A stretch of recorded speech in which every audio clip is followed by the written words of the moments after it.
Okay, here is a quick card effect by Warner Miller, and I'll have a link to his original write-up in the description below, as well as a link to his entire library of mathematical card effects. Okay, so for this we need just 8 cards, 8 random cards. So 1, 2, 3, 4, 5, 6, 7, 8. Okay, and spectator can mix these as much as they would like.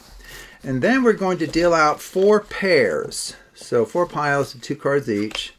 So just like that. The spectator can do all of this, by the way. In fact, in some ways, the spectator can do all of the card handling, actually, since there's no sleight of hand here. Now have the spectator point to any one of these 4 pairs. So maybe they'll point to this one right here.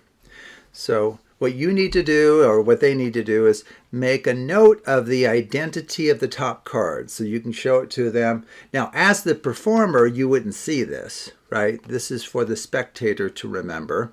So it looks like it's the 2 of spades, okay? And so we just set it back down on top. Now, they're free to stack any one of the remaining piles on top. So maybe they'll want this one right here. And then go ahead and set this packet of 4 on top of either one of these, so maybe right there. Okay, very good. And now what we're going to do is we're going to mix these cards. In fact, I'm going to have you do the mixing as well in the second phase of this routine. So if you can pay attention to how this is done, I'll go ahead and have you do it on your own with a larger packet of 8. Okay, so what we're going to do is we're going to do something called the under, down, under, down, under,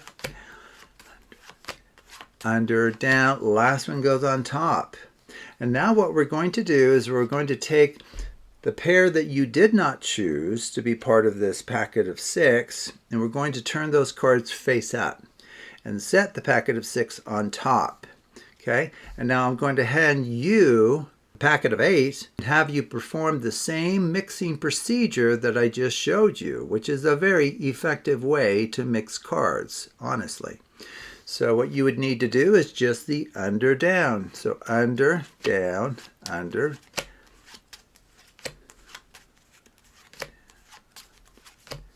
under, down, under, down. Last one goes on top. Okay, and we're done. So let's just take a look at where all of these choices and card mixing has brought us. That's interesting. I don't know if you notice anything interesting here, but one thing I find interesting is that those 2 up-facing cards from the pair you did not select to be part of the set of 6 have captured a single card between them. I wonder what could be between these 2 cards. Well, let's just take a look. Does that card look familiar to you? Of course, the spectator is going to smile or say, yes, it does. That's the card I freely chose at the beginning. Okay. And they're probably going to say, how in the world did you do that?